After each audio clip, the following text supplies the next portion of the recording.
Yes, boy. All right, we're live now. Uh, Yeah. everybody, back to this episode. What 143? 143. No problem. No problem. Live from the inferno. Live from the We inside of an inferno. It's hot in here, boy. Good. That air good, feeling good. Yeah. 143. No problem. What's the no problem about? I just pick random stuff Grandpa be saying when he calls me on the phone. That no problem thing came from Rosie. Rosie over. No, because we just talked to the phone and Grandpa said no problem. So I'm like, all right. It was that simple for me. Let's beer in what y'all got today. What you got today? You ready? Yeah, we've been live in a minute now. We have? All right. No, I thought you wanted to introduce Okay, let me do it then. Man, I'm into something today. Okay. Hello, Crystal. Hey, Pops. Yeah. I'm Former thinking some internet admin. Wow. Inkstanet, former, outside. and then graduated. Red. Irish Red Ale. Now, even the name, I know it's got I'm going to start with a 7 with the name alone. Oh, 7? Yeah, with the name. Oh my goodness. Oh, wait a minute. Hold on. Pause the show. I got to go get a lottery ticket. I'll be right back. Okay? Get a lottery ticket. Look here. With a 7? Yes, sir. It's obviously an amazing game. I've never heard of it before. It just looked good. Looked like a 7. Yeah. Patty, this is from Odd Side. Patty's Irish Red Ale. He says, everyone knows if you capture a leprechaun, you get 3 wishes. All right. Oh, yeah. You can put writing on there. Oh, he even like the writing on the cake. Oh, we winning today. Yeah. Let's see what don't drink it though. You got a glass. Huh? You got a glass. I was going to have to taste it though. Oh, okay. Get a taste there. Yeah, young buck. Oh, you looking at the wrong camera, Fred? Yeah. Uh-huh. Yeah. Uh-huh. Mm-hmm. What? How you like Pops, you look at the wrong way. You looking the wrong way. Look at you. Yeah. But now I see why you do it, because it's like it's bigger, it's better over there. Oh, it look good. That's how you pour a beer, man. Yeah, Freddie turned my thing over this way. I've been sliding over. I looked up there and I ain't got the look, you know. Oh, Look pretty good, man. Huh? That looked pretty good to me. What you talking about, the beer? Yeah. Oh. I'm going pre-rating a 5. Yeah, pre-rating. You said 5.5? No, Pop said pre-rating was 7. Pop say 7. Yeah, okay, 7. I'm gonna stick with the 7. You sticking with the 7? This is taste, you know. Oh my goodness. Is it better than Killian's? Yeah, it's the beginning. Right. Is it better than Killian's? You know what? Oh. I forgot.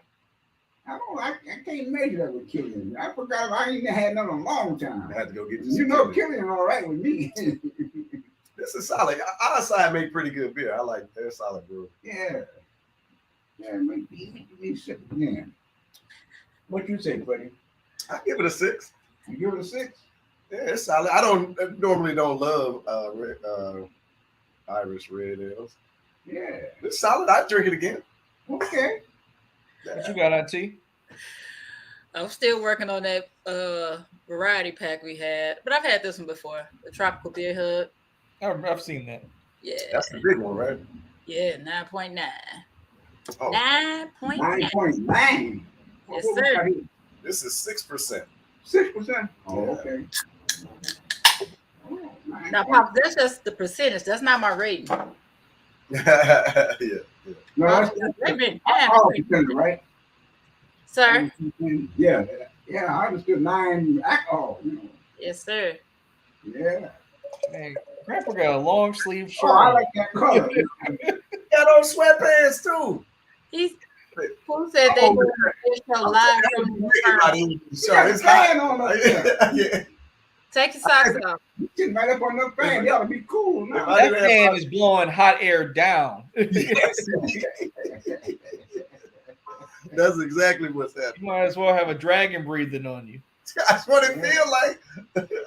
And he got the door open though. The door is open. The doors are open, and it's just hot there. It's just I'm comfortable. In fact, I had to turn the fan down. I have a belly shirt on. I've got a hat on. He got all the things on. Imagine get the gloves and the sky.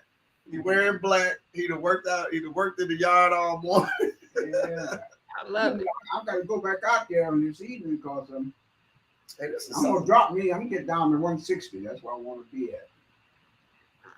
We're having a weight That's discussion. running weight. Pop said he seen that 100-year-old. He said he Yeah, about to 100 take years him old. down. But it wasn't so much him being 100 and running the 100 meters. He ran it in 26 seconds. Wow. And that don't sound like much for 100 years old. That's something. I meant to tell y'all when I went to Walgreens, whatever it was, a week or two ago, sitting next to this elderly gentleman and his mom. I heard him say, "This is my mom," whatever. And it turns out their last name was Taylor. His name was like Taylor.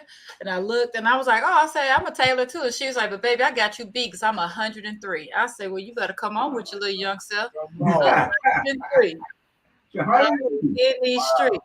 Oh, man. Looking amazing. Dang, Nephew, what you drinking? Are you drinking? You over there? Something got you all focused. Because it's some work stuff going back and forth with people. But Exactly. I got Goose Island. Ashley said I didn't open this box yet. So yeah, we both drinking Goose Island. Okay, this is a hazy IPA 6.3. Oh, that's the box we got. The cans. No, it's different. Oh. So let me get it looks like those. What's that brewery? Maple. No. What is it? The can looks like. It'll come to me. I can't think of it right now. I like this beer. Yeah, I'm like kind of surprised. It might grow. You said it was then you started off with the 5 though. Expansion there. He said a 6. I think a 6.5. I'm up to 6. Mm-hmm. Pretty good. I get us from 6.5. That's all right. 6.25. Okay. Where you at, Josh? I mean, I haven't. You know what? I'm smelling it. It has IPA smell, so I'm gonna give this a 5 because I don't like IPAs. It's an IPA smell. I'm gonna taste it. Hate this. It's still 5. It's actually a little bit better. It tastes very better than it smells. I'll bump up to a 6. It might improve some more. Okay. I think I might take mine down to a 6. It has it kind of tastes like a gingerbread cookie a little bit. That sounds good. But right, we like gingerbread cookies. It's increasing steadily on the palate. Maybe that was just some combination of the first sip. No, that's Red ale. You like this one? Oh, okay. It says you had that before. It's made with mango and natural cinnamon flavor. You had that before because you called it Lost Plate, and I said, "Boy, they say palate." Palate. Maybe. I don't remember this one. You had that. Once I just saw the names, I remember you said plate, and I was like, "That's palate." You like palate? Same thing. Oh, okay. You know what? I'm not done this before because I don't remember this one. She said I didn't open the box. Sounds interesting though. Yeah. Dad got him a new beer. Josh. Sounds like y'all both got a new beer. Yeah. No, I don't know about that. I ain't going that far. I like it. It's pretty good here. Get out there and I can get another couple hours on me, in the yard with that stuff. I don't know about that. I might put in 6 more hours. I might put in 8 more hours. So what's the topic for today? Oh, man, it's a lot of stuff that happened over the weekend. I guess we can do the simple stuff. Cuba. Oh, okay. You want to just go? You want to go for that? All right. But let's talk about that real quick. Can we? Yeah, talk about it. Okay. Let me take a sip. Yeah, you know what? This lost plate as our palate, as it were, is pretty good. So, with with the topic of Pops and Pooh going to Cuba being on the table, like I'm realizing even more how much this country gets on my nerves. Like seriously, like I don't know, and I mentioned it to Baby Boy, and he thinks that there may be other countries who do it, but how many other countries do y'all know, that limit where their citizens can and cannot go? North Korea. No. So we want to be compared to North Korea? Seriously? Like, fam, it's so ridiculous that it's like your parent is telling you can't go. Like that's that bad boy on the other side of the tracks, and you can't go see him. Like, what the hell? My whole ass adult. I pay for taxes here. I should be able to do whatever the hell I want to. How you gonna tell me where I can't go? You still can. All you gotta do is you fly into Mexico and then fly to Cuba. That is so ridiculous. You can actually fly from the United States, but you got to be going for a particular reason. Like that reason came with your plane ticket came with a check with extra zeros behind it, so they stay. That's the reason. That's the reason. My goodness. Yeah, it's crazy. It's real. Dad wanted to do the cruise, so cruise into Cuba, but nobody goes. No United States citizens can cruise into Cuba. So like you can go to Canada and cruise into Cuba, but America can't. Yeah, but you can't as a U.S. citizen. Canadians can go. That's sad. Yeah, it's ridiculous. It's ridiculous. Like I said, there's a lot to that. So disturbing to me. If anybody can tell me what Cuba has done to us, anything that we should be on them. If they can name anything, I mean, they got their own personal government, business, but they ain't never did nothing to the United States, nothing at all, except defend their country when people tried to invade them. Mm-hmm.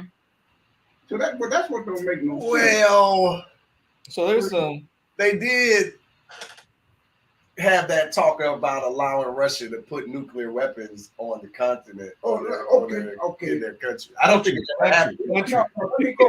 There is that. Let me go prior to that. Before Russia even got involved, the United States. Okay. We bought all of Cuba's sugar. We all over the world and everything. Cuba was the sugar place, right? Right. And all of a sudden, Castro come in there and we don't buy their sugar no more. Russia said, "Well, we don't buy their sugar." So that was the reason that Russia got involved, because Cuba don't have a market for sugar. We put the clamp on them. Won't let them sell no sugar nowhere. They had no choice but to let Russia buy their sugar. But we can go to Russia right now. Huh?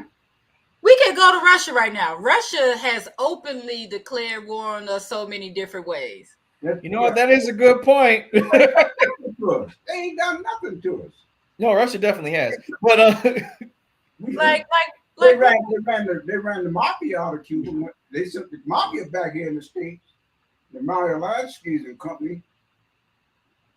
Yeah. You know what? They want to get, because they got rid of the gangsters. If that's their problem, they got a big problem, Because Cuba cleaned it up. Got rid of all the gambling in Havana and the slavery. There was actually slavery going on in Cuba, at the time. So I can't see they ain't done nothing to us. Except learn to read and write. Because Castro went from 90% illiterate to 99% literacy. Now, hey, if that's what they're mad about, teaching the Cubans to read and write, it's too much education and freedom over there. They don't want Americans getting a taste of that. Like, oh hell no! Like they gonna know that's how they supposed to be living. What? No, we're the best place ever. I did find some my topics I wanted to bring up. Got time to look through my phone for a second, but so like I said, over the weekend some things happened. The first one I want to bring up is what is her name? Ann Coulter. Is that what her name is? Did y'all see that clip where she told the truth on ABC News? No, I didn't see it. So she was talking about how civil rights. She said, and I quote, "Civil rights are for black people." And then everyone was just like, "What do you mean? Like, so you're saying like immigrant rights and civil rights?" She was just like, "Let me ask you a question. When immigrants are just getting here, right? So what does that have to do with their civil rights? You have to be a citizen to have civil rights in America. And the only people that America has actively harmed who are citizens are black people. So thus, civil rights are for black people. And she told the actual truth. And I was just like, oh, wait a minute. Black boyfriend finally got on the right page for a little bit, sort of, kind of. Something. Does she still have her job? I don't know. I don't even know if she's still alive. I mean, like you say stuff like that on TV, they correct it real quick. Reverend Kelly is the one that said that everybody knows Jesus Christ was white.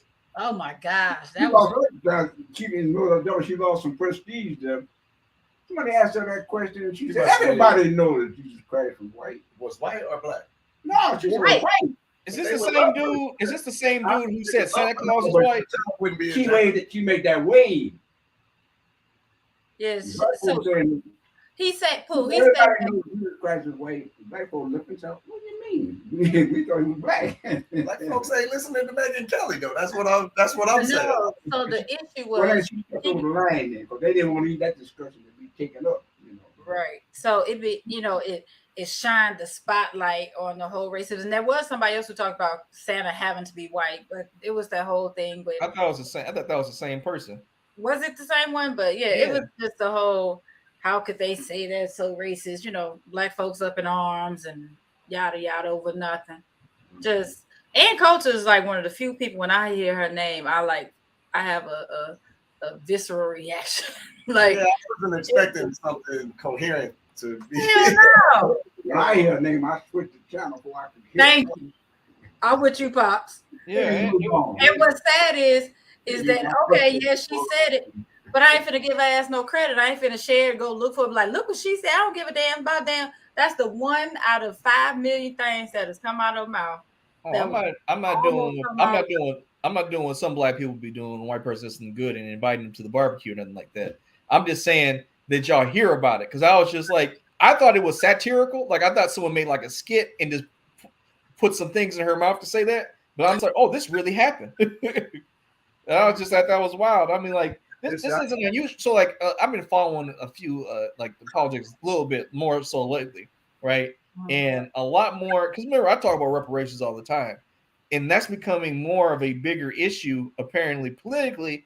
And for her to say it now, that particular thing, and the fact that you see there was a report that was let out that Democrats are losing a lot of their support from the black community. Like, these Republicans are conservatives, whatever you want to call them, like, hey, man, and we'll say some good stuff to you if you give us your vote. We'll say some good stuff to you. Let's also look at the whole comment of what she was saying. Okay, yes, what she said is accurate. And yes, it appears to be in support of black people being right about being treated like trash. However, that shit is still shrouded in racism. She's still a racist. She says she don't like immigrants. That's what the hell she's saying. That ain't us. That's not like, hey, black people, I rally around y'all. We treated y'all so horribly. She like, we don't like them. We don't like them either. But when we talk about civil rights, it only go to them because they're the ones we did the worst to. What's that show? Is it? Well, not she even say worst to. She was like, black people are the only people that we as Americans have done wrong. That's what she said. But what did we show like immigrants? But when did Django when dude was got like, it all wrong? Right. Americans done the Mexicans wrong. Mexicans, they took land from them. She's talking about She's talking about Americans. She's talking about American citizens only, Grandpa. You invading another country. Those people aren't citizens of your country. You just invaded them. No, you said we was only done wrong. Yes, in America. The only Americans that were done wrong. Right. Oh, only Americans that were done wrong. Right, because she was saying civil rights are only for us because civil rights are for citizens of the United States. Oh, okay. And so these immigrants, since they aren't citizens, the civil rights don't apply to them. But black folks, these immigrants, don't be comparing them to my niggas. Yeah, that was a Miss York Candy. Like, not my niggas. Citizens of the United States. Oh no, that was Big Daddy. We got many Hispanic people that are citizens of the United States, and we got black people. Sure. We got Chinese who are citizens. I ain't talking about no migrants coming But who came over here and got their the citizenship. Chinese people have not been systematically undermined decade after decade. I agree with that. That's the point. Not Because they don't Right. get civil Right, rights. but also civil rights. She is correct. Historically, civil rights were for Black people because it's what ended. It's what technically, officially ended slavery because you still had peonism all the way into the 1960s. Yeah. And the Black laws, and those were ended because of that. Hold on, real quick. This is my job. Yeah. Notice the picture. Oh, Yeah. I've been up there for 40 years. yeah. I think it was taken with a computer. That when computers Yeah, first hit the they stage, print. and they printed. I remember. Taking it down there to Como Hall. Wow. That picture's been there for a long time. Who is it in that picture? That's been the argument, the discussion. Argument? That's Tootie. That's Tutti. Somebody was trying to say that was your mama one time, and I was like, they keep saying this too. And they were like, I think it was Hank, or somebody's like, I think that's mama. And I was like, I was always told that was Tootie. And they were like, no, that's mama. And I was just like, I don't know which one it is. Was drinking. That's what that was. Yeah. Somebody had a couple of the 9.9%. That might have been me. How Tootie got her name. And they call her Tootie. You remember, I think it was, somebody told me who it was. It wasn't James Brown. Richard. Little What? Richard? Little Richard. Remember Tootie Fruity on Rudy? Yeah. The dad Tootie Fruity on the Rudy. That's how she got that name. Really? Yeah. I did not know. Used to dance to it? When she was a little kid and when the song played, you know, she jumped up Tootie Fruity on Rudy, you know. That's why they got called her Tootie, you know. That's how she got her name. Wow. Just like Pooh's name, Pooh Bear. He loved Winnie the Pooh. Yeah. That's hilarious. Winnie the Pooh's a pervert. He runs around with no drawers on. Just a little kid. He's a pervert. It's sad because once I got pregnant and I knew about Winnie the Pooh, so Pops, I was buying Winnie the Pooh stuff, and I was like, let me watch Winnie the Pooh cartoon. And I was like, no, we're not bringing Winnie the Pooh in our house. He's a pervert who hangs with a manic depressant, somebody else on drugs. Like, it's too much. It's too much. Dog, his best friend is a little boy who ain't got no damn parents. It's just, there's nothing good and right about that show. Tigger needs dog home. And he got he's addicted to honey. Yeah. It's just bad. Yeah. It's bad. That boy see some honey, man. He go, all the good players go out the door. He gotta have it. But what's interesting is we still got your mobile though. Oh yeah. Oh man, my stomach hurt. That's hilarious. All right. I wanna share a thought. Oh, go ahead. What? No, I'm listening. So we was out on Hank boat yesterday, right? So for our listener out there, Hank's boat is in the Detroit River, right? So you sit there in the water, and you're in the United States. But I was looking across, and it's Canada, right? Yeah, so right. Canada's right there, and we was having a discussion about gun control, right? Like all of these guns, and everybody like, I got mine with me, blah blah blah. You better have it. And I said, man, this is like real crazy scene because right there on the other side of the water, people doing the same thing, but everybody ain't got a damn gun in their hand. Right there. It's right there. It's like over here, everybody got a gun. Yeah. Over there, nobody got a gun. Yeah. And like we all stressed because everybody got a gun. And over there, you ain't worried. They ain't even worried about it. They just living life. Like it's man. I saw a video. This country is sick. It's retarded. This country is sick. We got a problem. And I saw a video this morning. This woman, I don't know who she was. She was talking about how they need to repeal the laws that basically say the no guns in school law. She wants it repealed. Because they want weapons in school. Yes, want more weapons in school. She said, and even they can have volunteer parents who take turns to come army the schools. What the hell? Like, how does any of this make sense? How she's sick. She crazy. These folks There are a lot crazy. of them out there sick-minded. These folks are crazy. I said this: the horse is out of the barn. I don't care what kind of law they come up with now. There's 300 and something million guns in the United States. People got 2 and 3.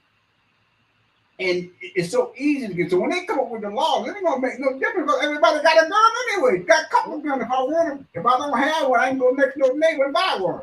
Yeah. Got 3. Well, shoe pops, you had like 7, 8 in your house at one point. Naomi was like, she didn't be like repeal a gun law if you want to. Yeah, You don't have mine. everybody never had other little gun there. What she had a 38 there? I don't know nothing about them. I don't think she had 38. It was smaller. Maybe a 25. I think it was. Mm-hmm. All I know is All I know is I had to move it many a day. Hank ready to go. Hank got her gun. Oh, I don't. Yeah, I know he had. Because he took it one time because it was snowing like hell out there. And, well, I won't go into that. But I mean, the snow. Oh, okay. Oh, yeah. Oh, I remember us talking about that. Yeah. But it's time to go. But Hank's thing is, I'll go over to Ghana and rent. He said, I won't buy nothing. I'll just go rent. Wow. Because that takes all the pressure off, right? You ain't got to come with all your money and you buy it. And then, you over there. He said they got like 3-month leases. So you can get like a 3-month, a 6-month, or a 12-month lease. So he said $1,500. He said, man, $1,500, you can live in a really, really nice place. Yeah. And gated community, the whole 9. Yeah, $1,500 a month. $1,500 a month. But the rental, that was the thing. Like, so he said he want to do like winters in Ghana and then come back here, drop his boat in the water. And then it's time to go back. Like, where is the retiree at anyway? Yeah, I was texting him. I think he on his last day. There was a community they put in over there. Or a building over there. You ought to see. I saw it on the internet. They had different colors, the houses, blue, green, purple, orange and stuff. But I can't explain it. But I ain't like that there at all. It was a beautiful community. I said, I'm ready to get my bag and go over there. That's how beautiful it looked, man. Well, for $1,500, now it makes sense. He was like, that was higher up the chain. You could pay less, and of course you can pay more now. Yeah. But that's really interesting. Community. I said, man, listen, and I done seen several of them. And one guy, he was so good that he could estimate the bill. He was a builder, and he told you how much it cost from digging, how much the dirt come out for the foundation, then how much the concrete cost for the foundation. He went the whole house. He went through the whole house. But the thing was, it was a 4-bedroom house with a balcony. I was telling him, about the chandelier from the ceiling. He been on this chandelier, boy. and the balcony, you could come out each bedroom upstairs and look downstairs, to the main floor. I mean, it was $1 million. No, it was more than $1 million here. It was a beautiful home for $110,000. $110. If I needed the room, I'd be done gone to Ghana. Look here. It's on TV. You can see the beautiful home for $110,000. But so with this real estate market out of control like it is, if you sold over here and moved over there, because folks sitting on $200,000, $300,000, $400,000 in equity. So you sell your house, you like, we got money, but if you buy another one around the corner, you ain't got nothing. But if you sell that house and go to Ghana, you might.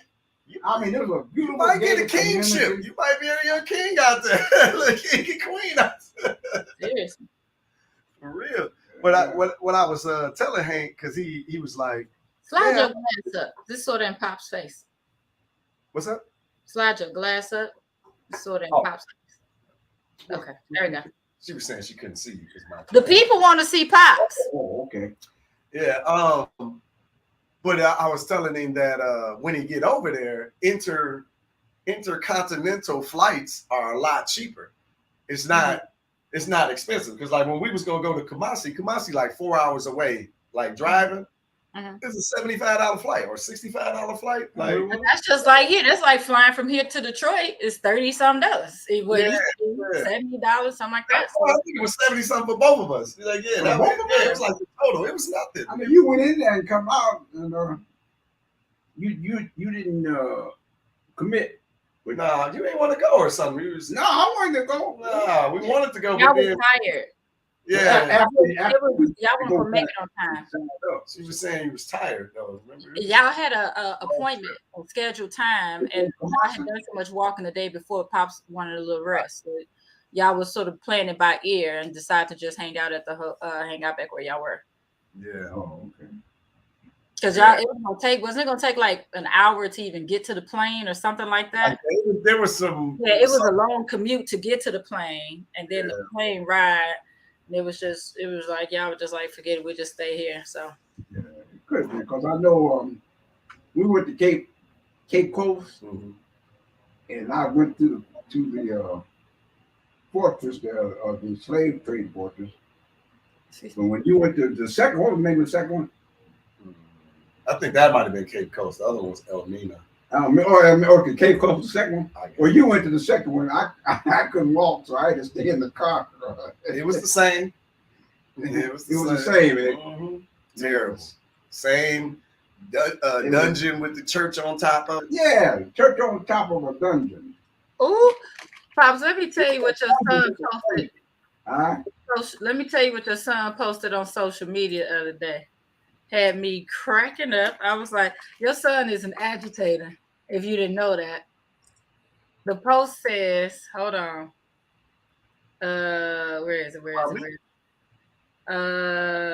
Okay. If you think the reason Africans were enslaved was because Africans sold Africans, you've been well educated by your oppressor and enjoy it. I said, if you think the reasons Africans got enslaved was because Africans sold Africans into slavery, then you've been well educated by your oppressor. Oh. And you enjoy it. And you enjoy it. Hey, when I get on the road, do you know I'm banned from Facebook, by the way? Are you? Oh, that's why when I tried to tag you today, your picture didn't come up. I be telling the truth, man. They don't like that truth. But you know, I said too much though. I know the line. I passed the line. I was just. What'd you say? So there was this. Did you see the video where the guys?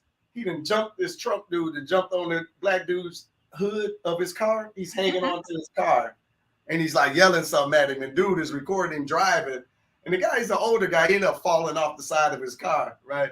And so I was just in one of my moods. I said he should have shot him. Oh. You know what I'm saying? That's what they be doing to us, right? Like that was too much for social media. I shouldn't have said that. You know, that was inappropriate. So that's how you got on Facebook. Yeah, that's how I got my Facebook ban 48 hours. It's good. I'm on a Facebook fast now. Oh, it's only 48 hours. Yeah. Slap on the wrist. I've been in for longer. I'd have had a 30-day ban. But you know I'm on this Hamite, Shemite kick. That's the new one. And that Shemite thing, they saying we were sold because we were some arrogant people. And then the Hamites got tired of that crap. You know? Doctor, lawyers, engineers, architects, had all the skills. You know, so this and that get rid of. Yeah, we ain't help you. In that same line of discussion, so another one of my posts said, he said, let me get this straight. So for tens of thousands of years, Africans have had all the wealth on the planet, brought everything to the world, and then all of a sudden they decided to sell their people to white folks. That's what you want me to believe. Tens of thousands of years of history. Yes. And then all of a sudden they was like, you know what? We need to sell these Negroes to these white folks. Yeah, that's exactly what happened. We got all the money. That's just what it is. No, it's Wait, let me say this. You can comment on. But you said these Negroes. That's who they sold was a Negro. I tell you about that Negro ad. All them people, doctors, lawyers, engineers, architects, and all that. They came from a certain area on that west coast of Africa, Ghana, and Nigeria. There, man, that's where the slave ships, man. They loaded up. So the real history shows that white folks came in there with gun. Like, okay, my other comment was the reason we got to focus on technology is because last time we lost the tech race, we ended up enslaved. Right. Okay. And that was gunpowder. They came with the guns. They was slaughtering us throughout the people. And then they'll run up on a king or somebody, shoot that person, ask actually they was chopping the king's heads off. So they'll chop their head off. And then the next person in line, they'll say, all right, we're going to need some Negroes that we're going to enslave, round them up for us. They say no, they chop their head off. Now who's in charge? Eventually somebody was like, I got some Negroes for you. You know what I mean? Like this is to believe the word of the oppressor it's a retardation of who we are. Why would they tell you the truth? Why they want you to have dissension amongst you, right? But they went over there and literally was killing everyone in the name of Jesus. Don't you? And so why are we listening to anything these people say? Like they have no truth in them. There's no need for a discussion with them. So that narrative is really backwards as all get out. Because if I walk into somebody's house and start killing folks and start asking for the money, somebody about to pull the money out the dresser at some point. And they clearly demonstrated they were willing to kill everybody there. Like, oh man, they sadistic. They're sadistic people. So when Pops was talking about, Ghana and boats all on the West Coast, was just talking to, I guess it doesn't matter, I'll tell you who, when I was visiting Sunday, one of the people there had just come back from the Netherlands. And in the Netherlands, they did this bike tour, right? Do you know the Netherlands was basically where, like, they were the doggone segue for slavery. On the first stop on the damn tour was to, what was the name of the spot? Some spot when they would talk about, hey, nephew, son. Hey. Look at him in his color. Been outside. Been out in that sun. Yeah. But I didn't know that slavery was being funneled through the Netherlands, and they were the ones who, I had never heard that before. But I was like, typically, when you play that much of a role in slavery, you don't have that as the first stop on you don't highlight that on a city tour or whatever. But they were saying how they tied it in with basically everything that they were transporting through there, whether it was the spices going to India, coming to and from India. But slavery is not, I say, ain't that a bitch? I'd have never known. Because everybody talks about the Netherlands like it's just this wonderful, beautiful, what do they like to call them when you're in the middle? You know what I'm talking about. Yeah. I was just watching. You don't choose sides.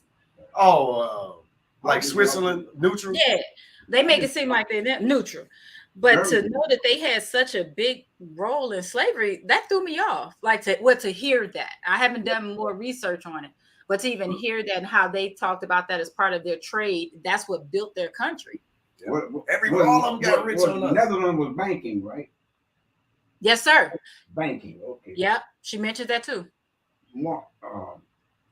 Louis Carpenter, the Nation of Islam, got the book called The Secret Relationship Between the Blacks and Jews. Mm-hmm. And in that book, they talks about the financing of all those ships that came across in the Atlantic slave trade. And they were financed. And this is fact. This ain't no joke, because they got proof for it. And they can name every ship and who was on it and everything. But it was financed by the Jewish community. But that's how all them banks got the banks and the insurance companies that be talking that. We've been around 200 years. Right. But they financed that slave trade. Yeah. Shipping, That's a damn. I think some of them say, we didn't participate. It's financed it. So you basically made it happen. Yeah. But you might not have been physically out there. So, but that's even worse. You made a market for it. There's something to it. See, the whole thing to me is far beyond my comprehension in this respect. When I was a kid, and I remember when the Jewish people tried to leave Germany, sort of like when Castro let the people out of Cuba, right? When the Jewish people started trying to leave Germany, ain't no country, man. I used to be on the news every weekend of the ships that turned the ships back to Germany that wouldn't let the Jewish know. So then, but what I'm trying to say, all the fault pushes back to Hitler, But there was a whole lot of other hands, involved in that. Shit, Henry Ford was over there in Germany making cars and automation for Hitler. Right, and the concentration camp. They don't even talk about that. They don't want to talk about it. Wow, I had never heard that before. Yeah, Bush and his family, they was all over there. Everybody was over there making money. It's all fun and games. You making money. There would be a shipload of the Jewish people coming trying to get out of Germany, and no country accepted them. They had to go back. So something wrong with that's why I come right now with the picture. Man, y'all know what's wrong. Major picture. I don't hardly want to believe nothing no more. The way they do Cuba, and they don't want to go back to pre-Cuba. That's all I want to do. Go tell the whole story, and then let somebody decide. But they never talk about pre-Cuban. I'm saying it could have been a territory just like Puerto Rico. It could have been a territory like the Philippines. They had all three of them. They took them from the Spanish, but they never made Cuba territory. Then the mafia over there, man, Havana, they done took over a place, man, running the government from here, I don't know. But all I know is nobody never want to go back before something, They want to say, well, this is the way it is now. You got to change the narrative. You got to control the narrative. So you go back before Castro and start talking about Batista, then you start to put a picture together. Like people don't even know who Batista was. He killed 20,000 black folks in about an 8-year period. And nobody wants to talk about it. Yeah. It's like I think about just even everything we're talking about with the slavery aspect of it, and just even your quote, your post about believing that Africans sold Africans. I remember the first time I studied that in high school. I was so upset and so shook by it. Like, what? Like it was a discussion had, and they were like, yeah, you can take these people. So it's like, with your post, I absolutely understand what you're saying. But I also look at it like this. It just didn't happen that way. It was not selling slaves. And nobody knew that shit that happened over here was going to happen. You know what I'm saying? Because I'm sitting there just thinking about all of this with the Netherlands, Swiss, like all these different pieces that played a part. Like, if you just think it's import and export, and if I'm just telling you, like, hey, I got these workers, they coming from Africa and going over to, to the Americas. Oh, okay, yeah, here goes some funding for it. Because nobody knew that shit was going to be as inhumane as it turned out to be. You know what I'm saying? Like, who would think that anybody is that damn sadistic? Even when it was going on, they didn't know. Yeah. Like the internet is there, The slavery took a different course because never in the history, remember I told you that, never in the history before has any type of slavery been anything like what we constituted over here, where you you said black people are slaves. White people couldn't be a slave. They got a law saying they couldn't be one. Only black be slaves. So it's never in this history. And you're going to be a slave for a lifetime that your children. This is the worst slavery there ever was. And sometimes when over in Africa or in the Middle East, you might call it, where they had slaves, but they were almost like part of the family, in a sense. Yeah. When they could buy themselves out, But over here, no, man, you was a slave. It was more like indentured servitude. Yeah. So like when you talk about the selling and all of that, it's just not the same because it was not this level of brutality. Never before. But when you go to the over there, they talk about it. Like the Africans, they telling you the stories. But the piece that's always left out is just like we was miseducated, they was too. That's right. It's the same thing, and they're doing that to keep us apart. So with these Black History travel experiences we're doing, so we're getting feedback from the customers, and they're talking about their reasoning on why they didn't want to go to Africa, why they haven't been, and everything from cost to COVID. But a lot of it was Africans don't like us. Like that's literally people are saying that they don't like us. I don't see why I would want to go over there. Like, and I told you, I just had this conversation, and the most interesting thing is that when people say that, they fight that, like they got signs, and they like, Africans hate us. And my next question is always, when was the last time you went to Africa? And they're like, I haven't. So how do you know? Because I always say, because when my husband went, he said all they kept hearing was welcome home. Right. Welcome home, welcome home, welcome home. There was no, here go no African, these light-skinned Africans. Nice-skinned Americans. You when you ask that question, here go another one. Do white people like you? That's what I tell people all the time, because they don't. Go ahead, Pops. Propaganda of the thing. I was at the health spa one day, and we were talking about Cuba, and I said I want to get me a trip to Cuba. And this other person asked me, "What you want to go to Cuba for?" But already he done figured Cuba is our enemy. There are terrorists over there and all that stuff. But he didn't know nothing about pre-Cuba, Mm-hmm. So he want to know what the hell you want to go to Cuba for. I want to go because I want to go and see how much hell my people are caught, Yeah. If I'm not mistaken, I believe about 75 or 80% of the people in Cuba are of African descent. I might be wrong. Look like us. It's just so crazy, because I just had the conversation. Like I said, I just had the conversation. What people don't know, like Brazil was founded by the Portuguese, right? So they all speak Portuguese. Mm-hmm. But the percentage of it was invaded by the Portuguese. Huh? It was invaded by the Portuguese. No, they brought the slave trade there, right? They said if Brazil wasn't founded, it was invaded by the Portuguese. Oh yeah, I didn't say founded. Well, I didn't mean founded by the Portuguese. I meant that during the Granada thing, the Portuguese did it before the Spanish did. The Portuguese took all those people that they was kicking out of Spain, and they took them and slaved them into Brazil. And that's how they got there. That's why they Portuguese and the rest of the place, and then the Spaniards got into the pack. And on this side of it's Spanish people.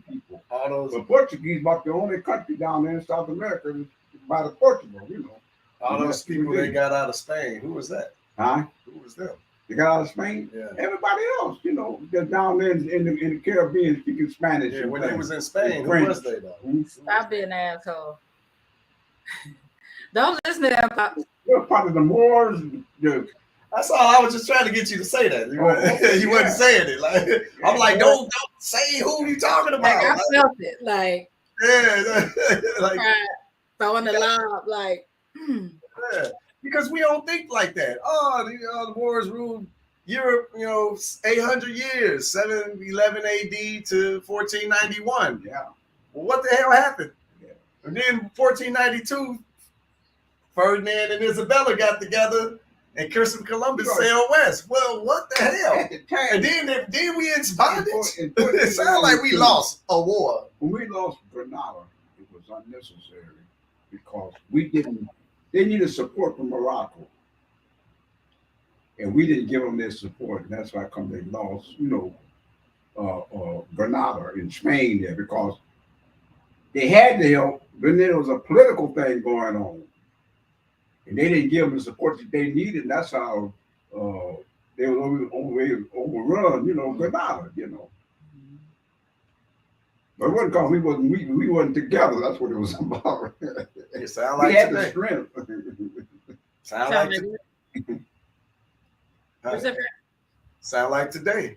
That's what I said. Like when I mentioned that I wanted to move to Africa a couple weeks ago, what came back to me was, why would you go over there? It's so violent. There's so many wild animals. I was like, you are describing the States. Like literally. Wild animals. Yeah.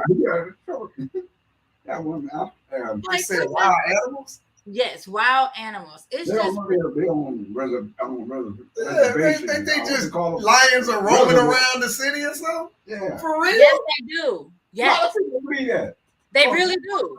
When I went to Africa, she said, "Did you see the lions and the elephants?" I ain't seen nothing. You seen none of that? I seen the Bentleys and the Maybachs. So, And they were all crowded with cars. yeah, Land Rovers. And Pop, so me when COVID first hit, you know, all the families were doing the family Zooms and all that. I actually had a big blow up with my family because I mentioned wanting to move to Africa. And they were like, why you want to move there? And doing the same conversation.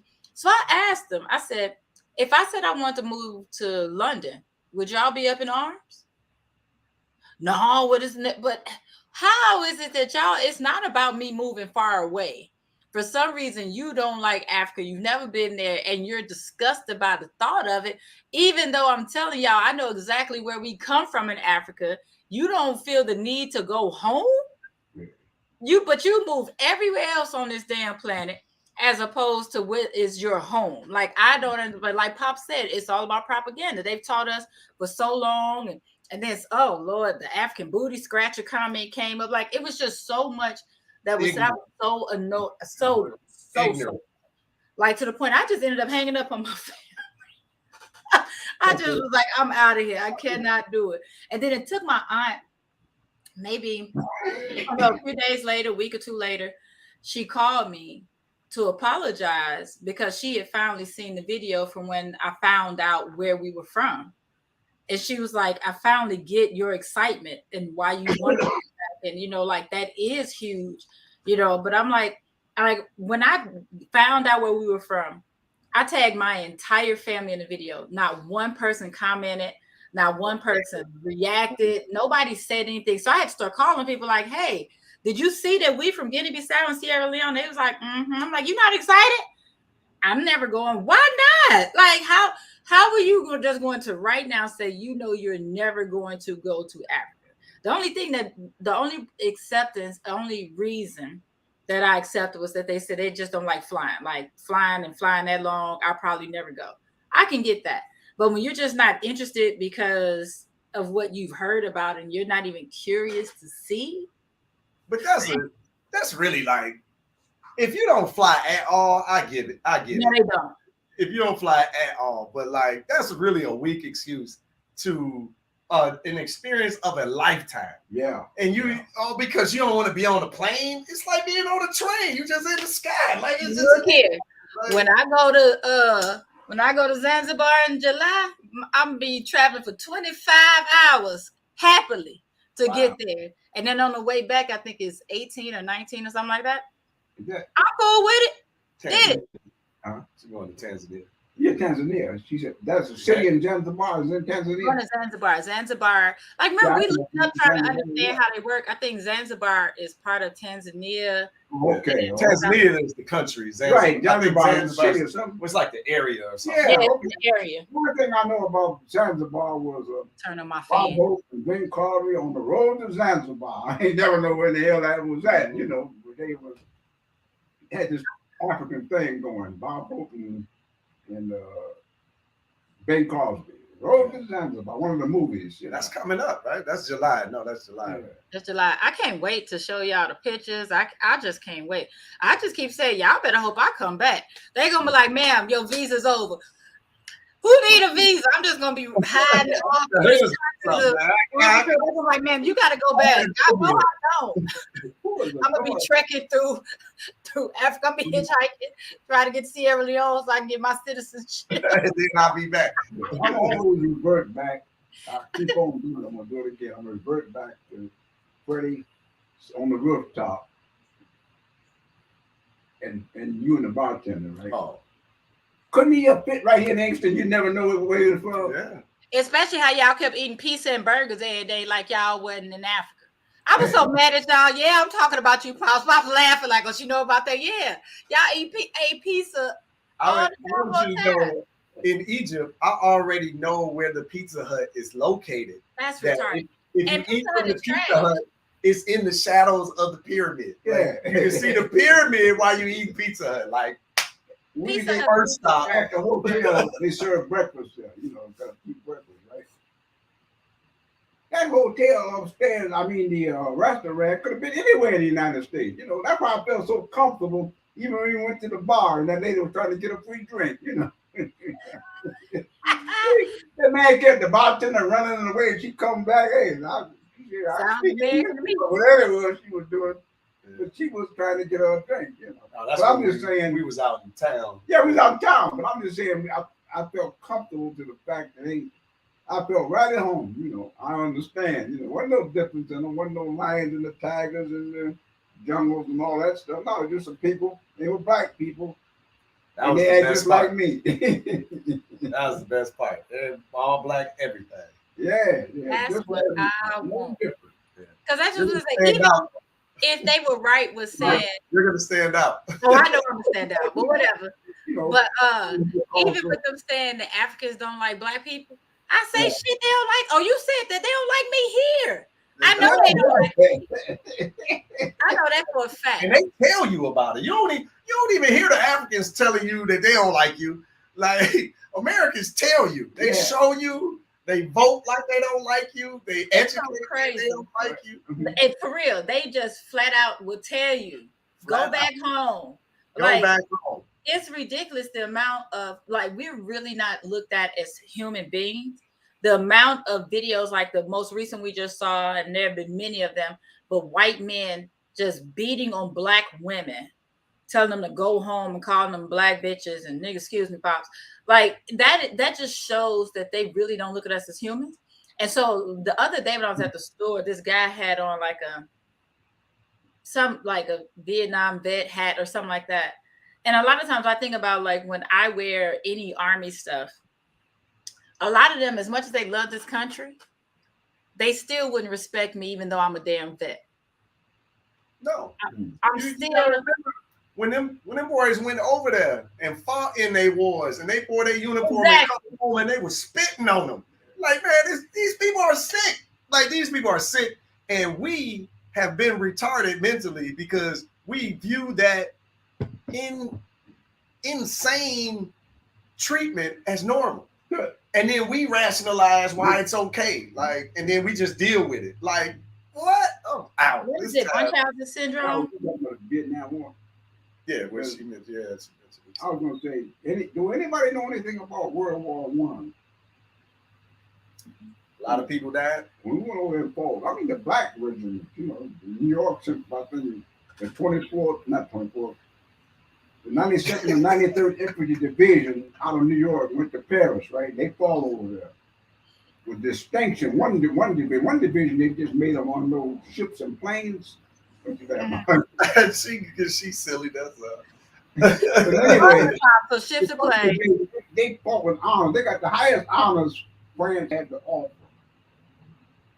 This division, and they I don't know what I was gonna say. I'm getting that old thing here. But anyway, I'll put it like this: when they got ready, when the war was over, they sent the 92nd back to the States right away because they didn't want them to make the 92nd and the 93rd, something like, because they didn't want to intermingle with the white population.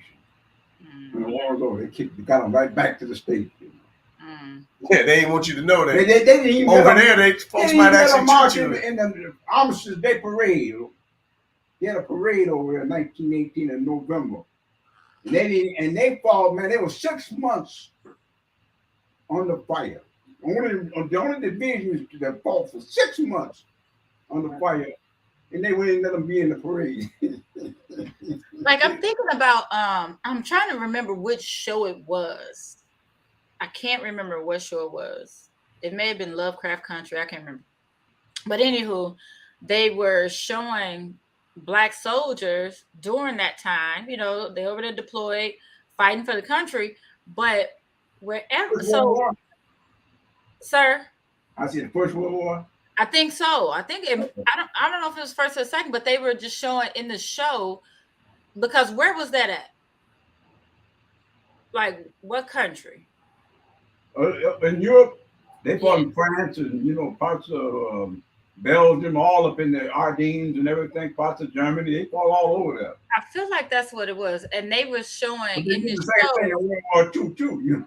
So I don't know if it was one or two, but one of those they were just basically showing how that country was actually like flying over the black units, and they were dropping papers like newspapers, basically saying your country doesn't even love you and encouraging them to stay.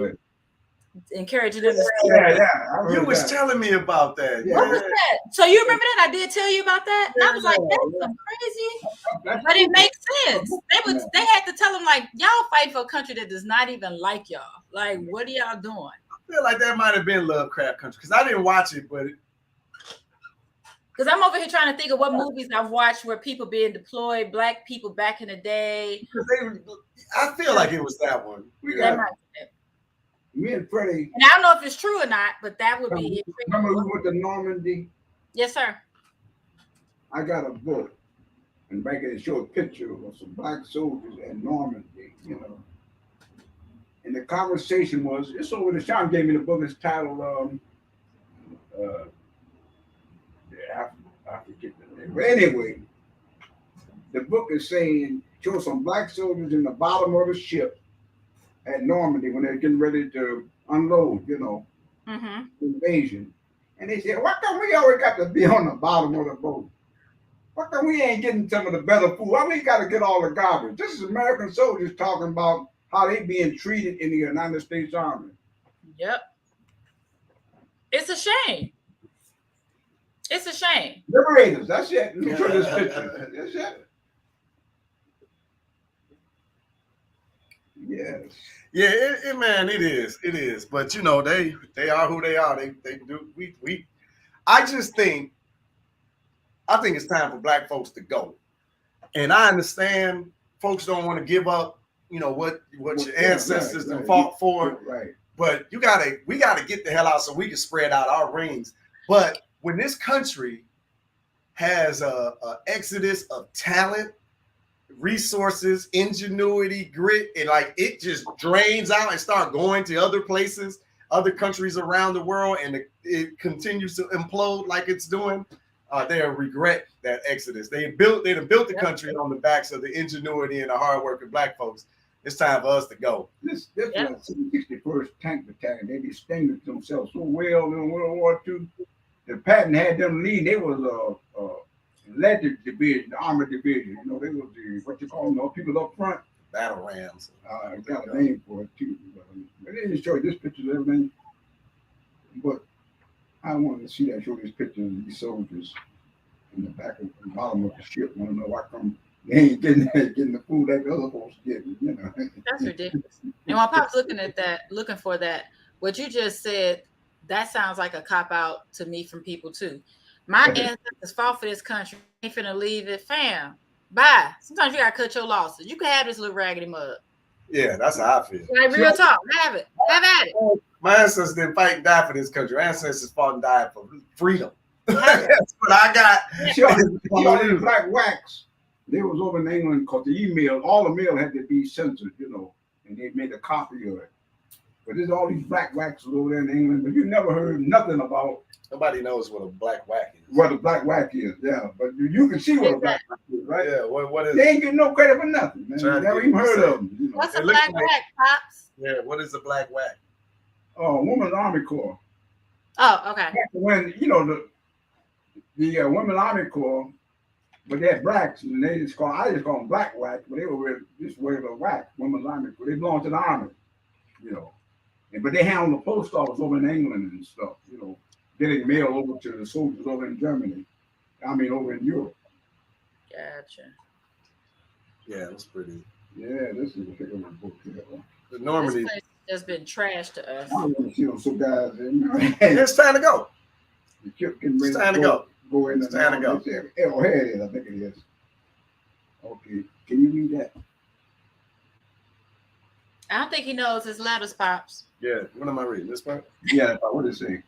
Black GIs on a troop ship bunking on the shelf in the bottom of the boat. or let's say something about Normandy. But anyway, they were going for the invasion of Normandy, and they want to know. Hey, they were talking about we got to be on the bottom of the boat all the time. Yeah, How let me come see. we ain't getting the good food? We getting the leftovers.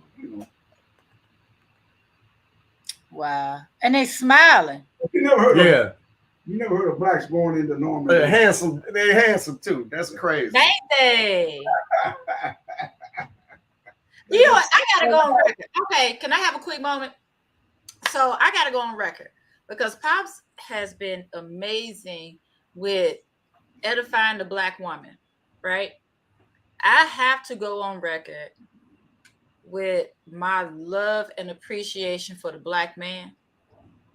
Y'all are so doggone amazing. It's crazy. And it's like y'all catch so much flack here, and y'all keep rolling and keep making things happen. Y'all so doggone. I feel like literally every black man is so damn beautiful and handsome. That is honestly how I look at it. Like, sure, there are people who may not be traditionally attractive, but there's still a beauty in the strength that is the black man. It's like when you see a black man, that is literally the first thing I see is strength. Like that's just my first thought. It's like just the shit that y'all have to handle from outside of this world, the what's the word? The compromises that you all have to make so that you're not killed. That bless you. That's probably the easiest way to say it. To have to not even humble yourselves, but playing the game of being the man that you are, being the beautiful, strong man that you are, but not being as threatening. Like that's so crazy. Like they've just started treating black women as threats. We were just all sexual, whatever. But you all have always been considered as threats, just walking down the street. And just to live with that pressure every day, that's something. You know where I'm going with that, don't you? Come on. W.B. Du Bois. I keep over y'all. Maybe I hope you hear me. When we came out of that museum and Pooh was looking on the wall, and I ain't seen nothing but black women. I say, he trying to tell us something. Because the man, he had I forget the magazine that he had when I was a kid. I can't recall it. What was it, you know? I know he had a magazine. I know it, but I can't call it now. Man. But anyway, his whole room was full of what African women leading armies and all that kind of stuff, right? I said, man, it must be a mess. We got get our women on board, man. We can run over everything, You talking about Crisis magazine? All right. Crisis, the magazine. Crisis. The Crisis magazine and the Pittsburgh Courier was the mainstream for black community and the Michigan Chronicle. But the Pittsburgh Courier was much more stronger. You could sell it back when you were a kid. You could sell the Pittsburgh Courier more so than the Michigan Chronicle because they were really into it. And the Crisis magazine came along at that particular time. But I didn't know nothing about W.B. Du Bois. I've heard over the years that W.B. Du Bois and Booker T. Washington had a debate about something about using your hand. Booker T. Washington said you got to have the trade, in order to move on. But W. Du Bois was in that talented 10, with the people, the 10% of the people who didn't educate it was the ones who were going to deliver us, But they both had the same thing because even though you got the talent 10, you got to still have some folks who can do the work, right? Mm-hmm. But Washington said, hey, man, let's teach them how to lay bricks and stuff, to survive. It was a survival technique, So, I mean, their little discussion might have been somewhat argumentable, but they both had an idea. You got to have folks who lead and you got to have folks who follow. But I think that's the amazing thing about the black race in general. The black man and the black woman, we both know how to lead and follow. Yeah. And it's an amazing partnership. It's an amazing partnership. And I just said that to say, because I know you're about to give credit to the black woman, and I'm going to take it. We receive it. But at the same time. All I can say, y'all deserve it, because I look on TV when he retired, all I could do was watch TV, and I see the black women stepping up, man. They're all up there now. We ain't going for this here, Come on, tell me something else, but not this, Yeah. And I love it, So, oh yeah, okay, they stepping out.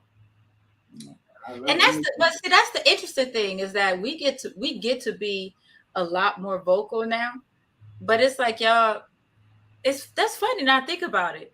We are more vocal now. You all are more silent workers in the back. That's interesting. Never thought about that.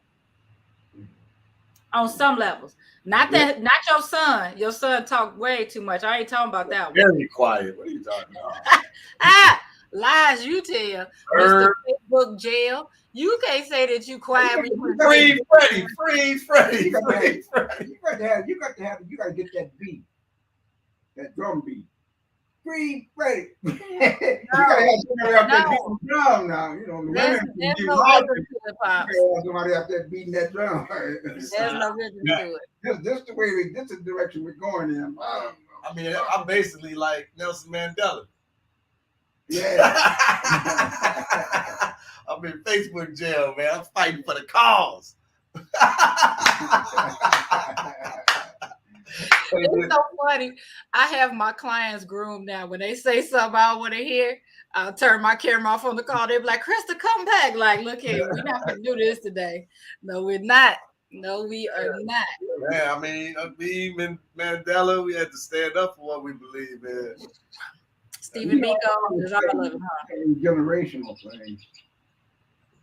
I see Nelson Mandela when he first was the National African, I guess it was the NLC committee, when he first was fighting for black rights, when the British pulled out of South Africa and the Dutch took over, and then they started all this apartheid stuff, right? And I can remember vividly. And not only just like Nelson Mandela, but Patrice Lumumba back in the 60s, when they admitted it now that the CIA killed the man, Patrice Lumumba. But I remember when he got his independence from the Dutch, from Belgium, and he was saying, well, we ain't taking this crap no more, I guess he must have stepped on some toes, That was in his speech when he became president, And from then on in, man, he was running for his life, man. So they finally caught up where he killed him, Yeah, somebody, he got sold out. He definitely got sold out, They was mad at him because he talked to the Dutch king. Yeah. He was basically like, this punk. It was like, man, I ain't worried about him. That Dutch king for his independence, when he came for his independence. Yeah, they supposed to have the ceremony or whatever, the panhanded it over. Man, Lumumba was like, man, fuck this clown. Like, get out, beat it. Scram, we got stuff to do. And I guess the level of disrespect, that was the whole thing. It was like, oh my God. But he like, man, you've been dominating my people. I ain't about to honor you with nothing for you finally handing over our keys to our kingdom. Right. Like these folks got audacity, man. These boys are something else. They were Tushambi, I think was his name. He was in charge of a certain portion of the Belgian Congo where all the copper was.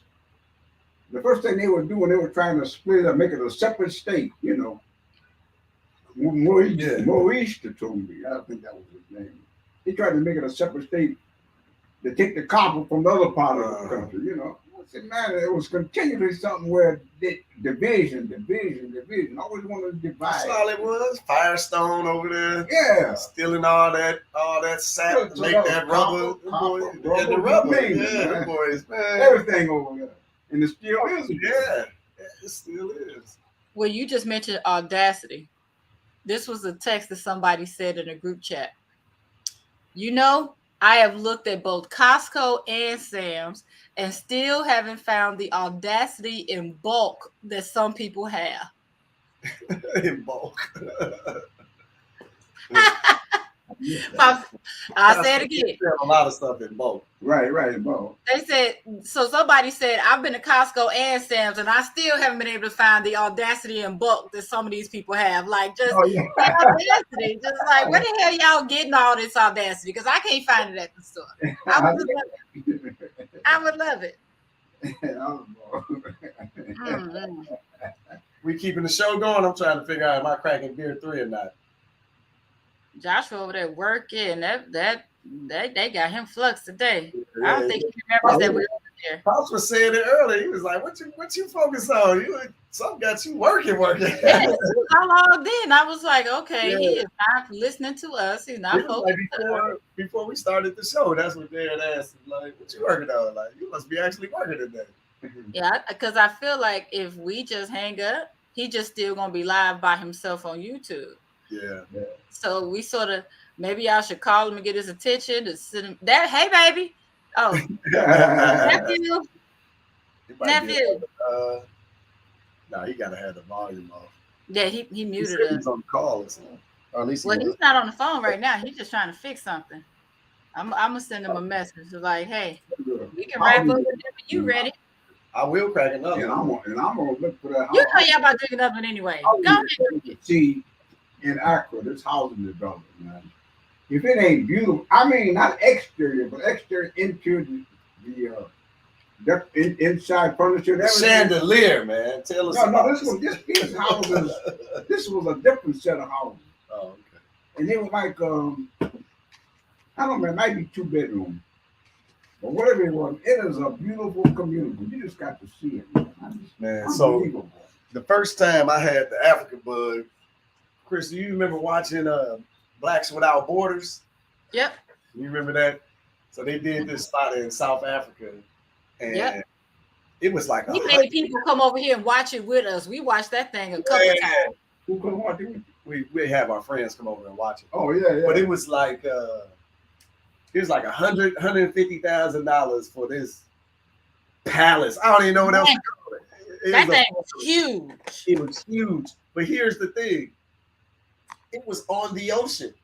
So right there, I'm talking about that triple the price right there. Like, no, it was $150,000. I know what I'm saying. You that when you get near the water here, I'm saying about it. I didn't think it was 150. It might have been. I don't think it was that much. Yeah. I don't think it was 100. That's what you can get with your money. All I'm saying. Yeah. And here, like, you ain't getting in no water with no $150,000. I would say the rain. I would say right. I was saying except the rain. Sylvia would have been the ocean. Yeah. Everything going that way, and all of this is your yard, though, isn't it? Oh, we ain't even talking about the yard. Like it was. It was ridiculous. It was ridiculous. Like that house was so big, and we kept saying. I feel like our house is. I think we were tripping because we were like, this house was about twice as much as that house over there. Yeah. Yep. So that's why I said it wasn't 150. It was like 100. It was nothing. Yeah. Like you would have thought that would have been $5 million. Right. At least $5 million. And then on the ocean, that's $10 million. Like that wasn't Lake Michigan. You know what I mean? That was the ocean. Like, that was amazing. Crazy. But we didn't talk about Africa forever. That was 20-something years ago. As far as living is concerned. But when we went to Jamestown and we went to that fishing village, woo! When y'all went to Jamestown, where? Everybody man smiling and happy. I mean, it's a way of life. You know, there was like when the kids out there in the water swimming, man, and the women were fishing. Yeah, I remember what you were talking about. Yeah. I mean, it was just a sight. So why we got to have our own private thing? I mean, for community. In other words, what I'm trying to say is, you don't have to be rich to enjoy life. Now they was out there having a good time. They was happy. That was the worst poverty I've ever seen in my life. Right, I've never been around anything like that. That's what you saw. Yeah. That ain't what they see. Yeah, I understand, but I see they were smiling and talking and laughing. Homeless people here in Inkster are rich compared to what was going on over there. They rich. Like they rich. That was unbelievable. And it's just crazy how much. Baby was happy though. Oh, yeah, I'm saying. Baby was happy. We take so much for granted, and we have way more than we need. There are things that have made life convenient for us, but we don't need the majority of the stuff that we have. Oh. But I was thinking, I don't even know why they popped in my head. But what was it? Was was it the Lost Boys of Somalia or something like that? Was that it? But when they it just popped in my head the other day when they came over to the States and they got them in New York. Just the simple things that they had never seen before that we see and do all day. Just the light switches, the refrigerator, the shower, the bus, not the bus. Well, yeah, the buses. Like, it was so much that they were just like, this is abnormal. What the phones? It was just like things that, like, I've never thought about opening a refrigerator and cold air coming out. Yeah. Like, I've never even thought twice about that. But for them, it was just like first of all, they opened this door that's made out of this material in this weird shape that they haven't seen before. And it's cold in there inside of this little box. Like, what the heck? So it was interesting watching them transition over into all these things that we don't need. And I've said that so many times, like, a lot of times people are just happier with the bare minimum. Yes, money can make some things easier, but like they also say, more money, more problems sometimes. But when you see people who don't have, like, I remember being in Korea, them kids just outside just running around playing, whatever. They don't know and they don't care. They've learned how to make their happy, as opposed to their happy being. They don't even know that else. Social media and on TV say you're supposed to have this, that comparison. It's literally like, what makes me happy? Making a mud pie. That's what makes me happy. Chasing my cousin down the street, racing my brother. That's what makes me happy. Instead of having the latest Yeezys and the latest PlayStation and the latest iPhone. Jordans or whatever they're doing now. It's too much. It's too much.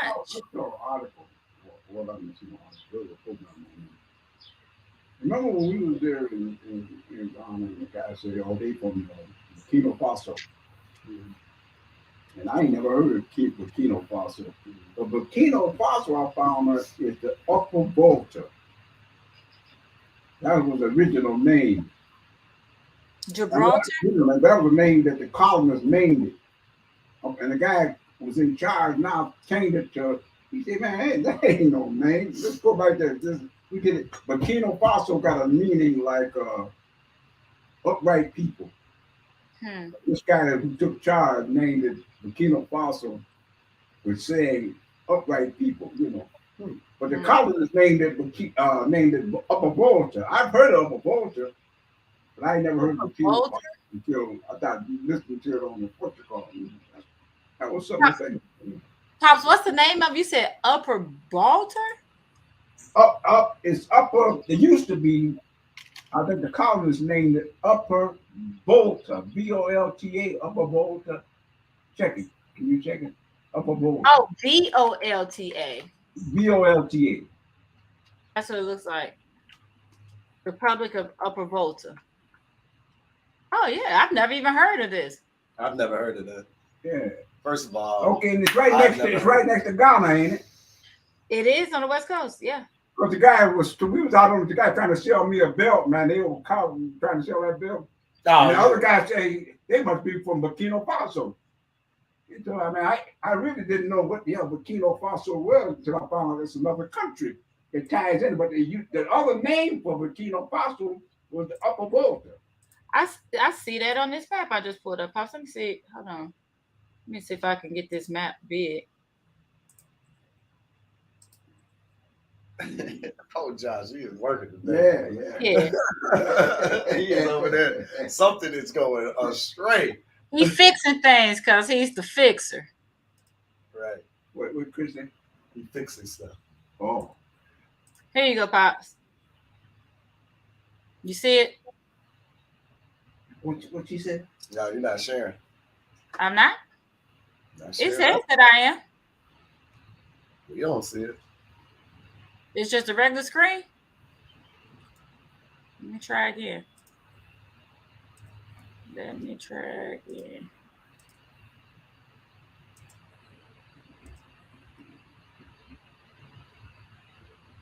Oh. There we go. Okay. Yeah. Okay. Right. Okay. Ghana. Down below that, right there. I think it ties into Burkina Faso.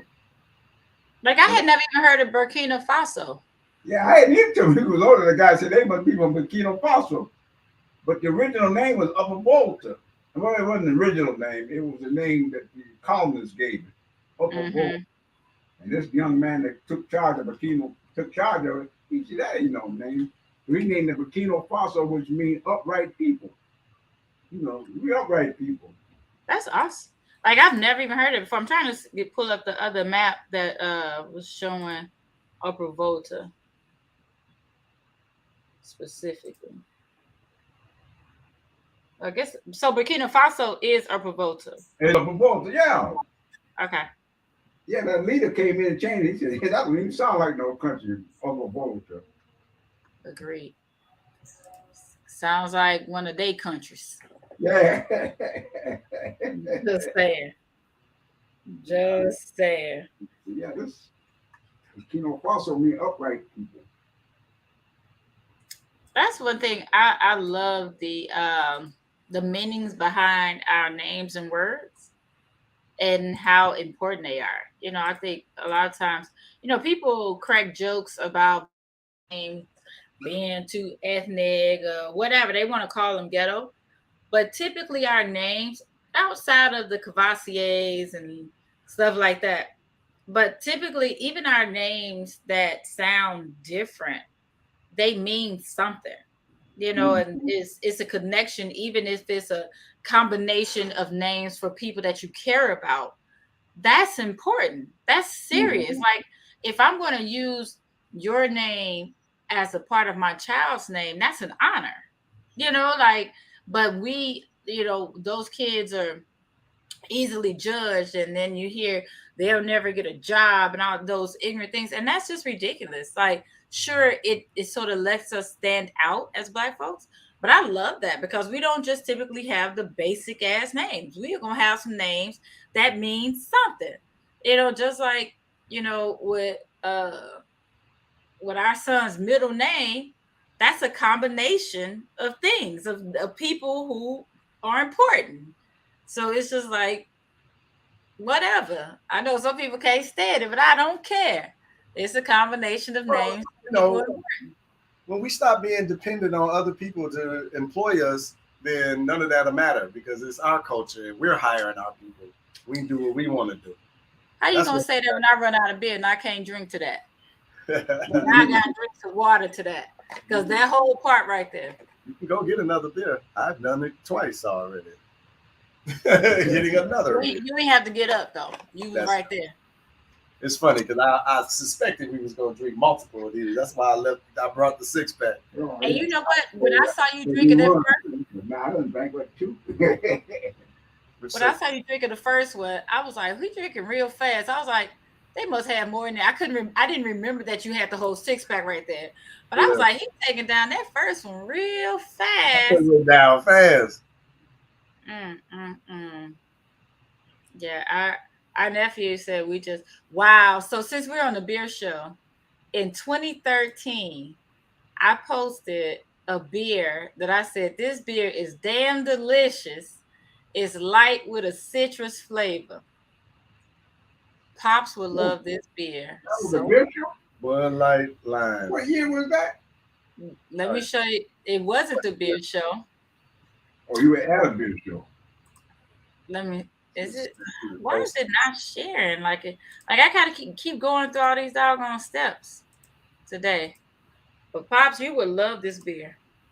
If I can get it in. No, Pops like Patty's Red now. It's right. It's a Sam Adams.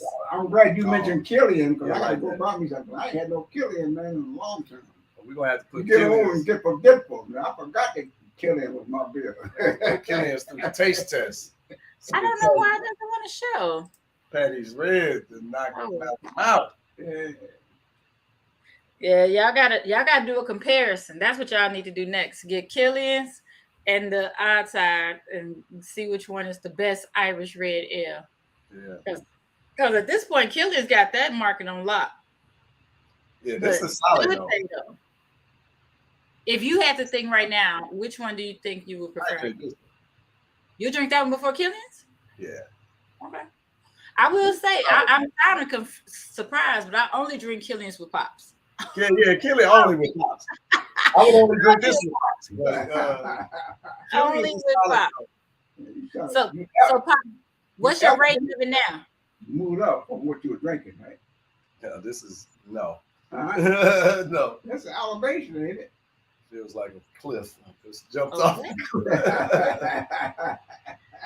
What?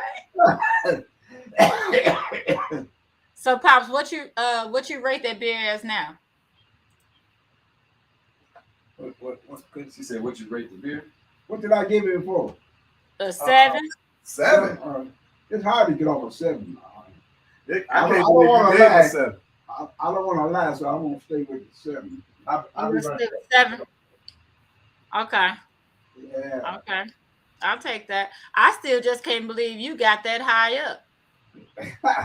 Like, for you to ever say a 7 for anything, as much as you beat us down for anything over a 6, like, good grief. Like, oh my, oh my, oh my. Patty's red. I'm gonna have to try it next time I see you. For real. I never heard of it. First when you got that, I said, right. I've never heard of it, but I've had a lot of beers I ain't never heard of. Yeah. He went down on Cherry Hill and got it. Oh, he went all the way to Cherry Hill? I thought he went up on Easter Road. Well, if you need to get some of the good stuff. So Cherry Hill does have a better.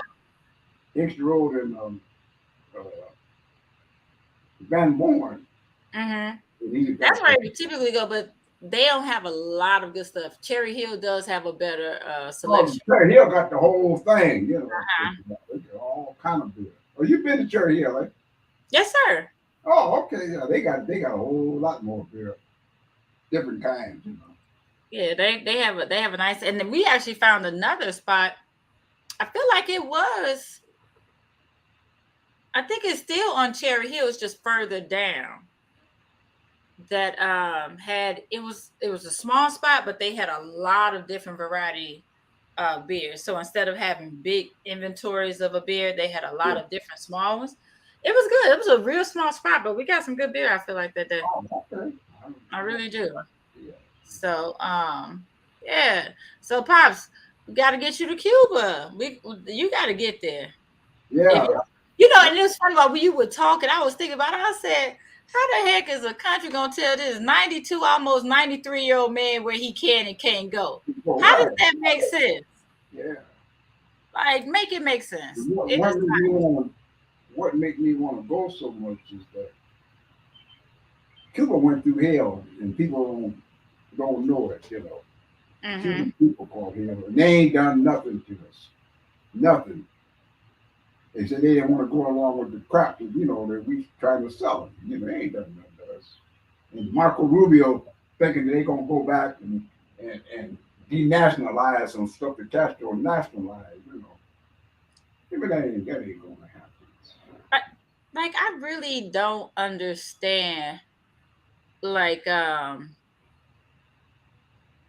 just don't understand the audacity and the nerve for folks to want to have so much control over what people can and can't do. Like, when you think about all the things we've talked about today, politics, we ain't talk about religion, but slavery and all that stuff,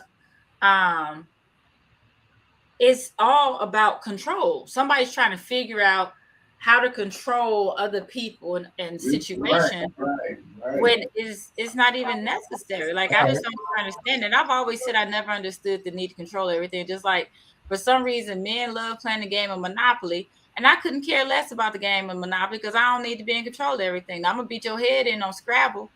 I'll beat you in on that, but like Monopoly, I couldn't care less. I learned something too about the International Monetary Fund. And when people from countries that needed someone to borrow some money, they had stipulations. There was some mistakes. You want to borrow some money, say, well, now you can't have any health care out of this money. You can't have no social programs out of this money. It's got to be just for what we say you can do with the money. Otherwise, you can't get no money. So you get a country, man, that don't have no health care, and stuff. It ain't their fault that they manufacture money. They wouldn't let them have no money for health care. They want to borrow some money. And I didn't that's know that. kind of irritating that somebody gonna lend you some money, but then they're gonna dictate to you how you spend the money, Yeah. or you can't get the money. That's kind of sickening. That's why maybe people down in South America could be more advanced or be better off than they are now if they didn't get messed up in this international monetary fund. I remember one time when Brazil got in debt, and Brazil said, "Well, we got to hold off paying you interest." And they said, "No, you're gonna pay it. No matter how bad your country is, you're gonna pay it." And Brazil refused for a while, but then they had to fall in line and go along with what the IMF said. So Mhm. it's always that two sides to the story. It is. And like my thing is, I'm not opposed to money being earmarked for certain things, depending on where you get the money from. Right, But right, the IMF, though, like I didn't know that they did that because I think about different. If you apply for a grant, that grant is typically for something specific, right? Like right, we're right, building up minority women businesses.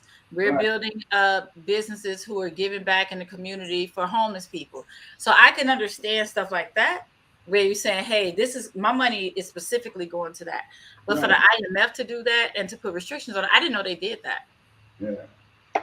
I was surprised, like you got health system is on the thing down. You want to get some money to boost your health system? No, you can't. Or you want to put some social programs in your country to kind of help the little guy? You can't do that. You got to do it specifically what we say you can do with them. I said, now, how is that you borrowing money and somebody going to tell you exactly how you got to spend it? Yeah. Can I ask a question? Yeah. What's so wrong with socialism? And look, this is the best question you could have asked for me, and that is this: Western Europe, all of the socialist program they got over there for their people. And you check it, if I'm lying, you check it out to some of the social programs that the Netherlands and Denmark and all those countries got. They got programs you can't get down in South America. Ain't nothing wrong with socialism if you up north. You go down south and all of a sudden something wrong with the program. I was surprised to see all these countries in Europe, man, that got all kinds. Even they even got their like when we used to have a communist party. Mm-hmm. They still got communist parties over there. They still got these different types of parties. Well, I think there's actually the reason why, at least in modern times, I'm back, y'all. I got off my car. Welcome back, Maggie. My opinion of it is this. So like back before we were all super civilized and in smaller tribes, it was easier to have communism, socialism, because you had your people who were going on hunting, you had your people who were growing crops or getting whatever they could get, and or people who were making the animal pelts keep you warm. Everyone had a job really, and no one's job was seen as better or worse than someone's job because you're all helping each other survive. And Mm-hmm. that works when you're in a small pocket community. But when you have a world community where you can't see your neighbor, like so, for example, think about it. You talked about last week how you like knew basically most of your neighbors on the street for a while. Y'all were cool and close. It's easy to have camaraderie with people that you can see versus people on the other side of the world who you don't got no ties to. And the part of then this is the point I'm trying to make to is this: imagination is the reason why it doesn't work because in your mind you don't know a if that person is working hard for your community, b Mm-hmm. it's rare that you will see the fruits of their labor affect you, Mm-hmm. and c your value of labor that y'all do that you can see is you're going to weigh higher than someone else's you don't. So the value of that is going to be different. See, So I that, still don't agree with that though. but Okay. that's but the reason why I say that is because think about this. Back in the day, even when I use the example of tribes, when someone from another tribe met somebody, if they were competing for similar resources, 9 times out of 10, somebody had to be submitted to, because people back in the day didn't just roll up on people on peaceful stuff most of the time, or else we wouldn't have all this history of wars. When you see someone of a different who are outside of your group, your mind is in a fight or flight mode instantaneously. That we have seen that throughout all of human history. So because of that, unless or until we see everybody as a global neighbor, it will never work, because in your mind, you're valuing what they're doing versus what you and your people are doing very differently. Okay. So, go ahead, Let Pops. me ask this particular question. Why is it that Europe has allowed to have these different social programs, and they keep fighting it in the South, in the Southern Hemisphere? I just got to make that point. Like, but Venezuela wants the social program that Denmark got. That's all they ask, that we want to help our people.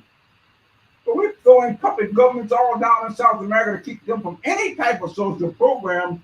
When we close our eyes to the communists now, you can check this out, this communist program in all of Europe, where they got these different governments. They may not be a majority government, but there is a government there fighting for certain rights. But why only in South America, like Venezuela?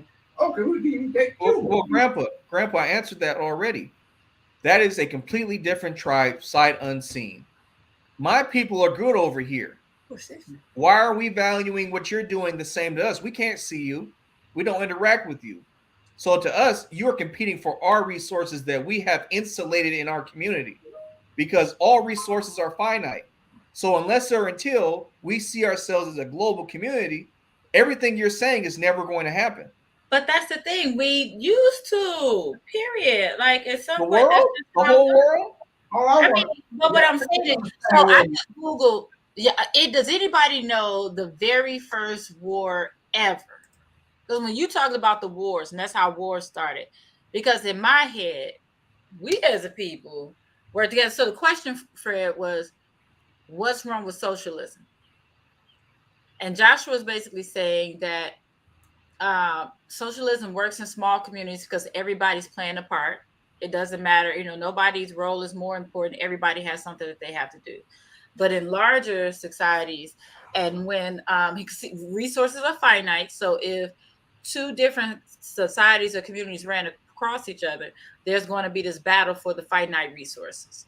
And I'm like, as opposed to even thinking about, in my head, I'm thinking, as opposed to figuring out how this could all work, like, it doesn't matter whether it's 2 people or 2 million people. It's still about the doggone thought process. Because to this day right now, if I walk outside and I see somebody's hungry, you get my food. I don't need to know you. You don't need to contribute anything to me. I don't need to know what else you're contributing to society. That's just the humanistic side of it. So the question was, what do y'all think was the very first war ever? And let's talk about, I want to talk about the area. I want to get our input on the area. Well, think about it. How many times we done ran history? Ask the question. I'm answering the question. Okay. So the first war ever was out. If we're going scientific, I would say probably the first Homo sapiens versus the Neanderthals, whenever they came across each other. What y'all say over there? There's probably something before that. I mean, I'm probably sure there's so many different life forms that were on this planet competing for resources that caused another to be completely extinct because of it. Like, it is at its base level. I like say the Taylor family unit. Like, all us Taylors know each other and we're helping support each other. Now I'm saying as an example. Now say the Clark family, we just run into them, right? We don't know them. We're kind of hesitant to talk to each other or whatever. But then, you know that's my maiden name. I know that. That's what I'm sitting there like. Did you say that on purpose, or was that coinky dink? Well, actually, you've always been Christian to me. I didn't know that was that. All right, fine. We use different ones. Fine. So your uncle didn't remember my maiden name either. One day. I knew that. Well, fine. I'm looking. Fine, different name. Fine. It don't matter. She's a Taylor. Fine, no. I was using a different name. I was gonna answer you when we went last. No, we're gonna use your maiden name. You think it don't matter? What is the name? Okay, so get back to Joshua said. So Joshua said Taylor ran into the Clark. You can use Clark. So they ran into each other. Mm-hmm. We're in a place where there's finite resources, mm-hmm. but when we try, like, I don't know. I just know this. People act first, then ask questions when you don't know something. Yeah. And when you see a different group of people, historically, someone, unless they have some type of trade agreement, because there are examples of trade going between different communities, but that's often backed behind the fact that both people are probably equal in strength military wise. Like you both are going to lose a lot if you guys go at each other. That's one way to stop. I just take your shit. Yeah, but most of the time, let's look at Africa's example. You'll see tribes of people. They're like, your tribe's smaller than our tribe. Like, we gonna take your tribe over. You a part of us now. That's how they build big But empires. when did it get like that? Because, like you said, different groups of people. The common part is that they're still people. So if we're fighting over resources because everybody needs water and everybody needs food, how do we say the hell with these people because they're not part of our people, as opposed to everybody being able to suck it up, compromise, so that everybody can make it? Yeah, go ahead, Pops.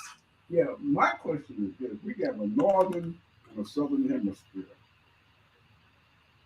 If anybody can tell me of a time when government in the northern hemisphere has been overthrown continuously, little small countries, you ever heard of Denmark or Belgium or somewhere the government come in and overthrow the government? You cross to the southern hemisphere and you take Panama been overthrown, Costa Rica, everything in the southern hemisphere, anything that has to do with a social program. You take Venezuela, you take Colombia, all these governments have been overthrown when somebody come along and say, you want a social program. But Grandpa, that's not why they got overthrown. They got overthrown because those countries are resource rich. In order for those countries that you just named to be socialist, they have to get the resources from somewhere in order for their people all to have the same stuff. You can't be communal unless everybody's able to have the access to the exact same things. And how you do that, if you're a large country, is especially like in Denmark, where they don't have access to the same resources as you're talking about those other countries, is you either make a trade agreement or you take over another nation and use their resources to supplement your own, and thus you're able to have lower taxes. But here's one thing here. If you check, you'll find out that the United States is responsible for at least 100 countries in the southern hemisphere being overthrown. Now, you can check it out. They went and got rid of a government. They doing it. Haiti, how many times in Haiti? How many times in Panama? How many times in Venezuela? What is this about the southern hemisphere? The same social program that they're trying to get that the Europeans have. Why is it that?